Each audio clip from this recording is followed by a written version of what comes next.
Welcome to the TailorMate App tutorial video. In this video, we are going to learn how to assign a stitching job to a tailor or cutting master.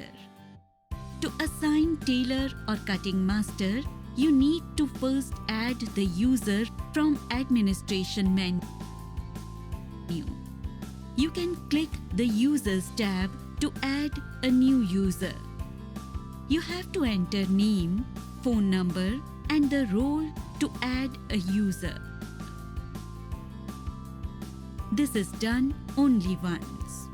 If the user is already present, click the Orders menu at the bottom. Click the Orders to go to Orders detail.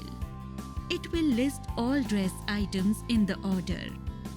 Click on the pencil icon to edit a dress item. On Edit Dress Item page, click Select User button on the top. Select the user you want to assign the order to.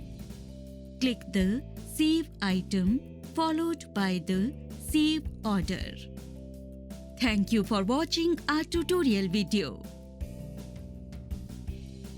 If you have any questions about TailorMate app, please call us or WhatsApp on the number given here.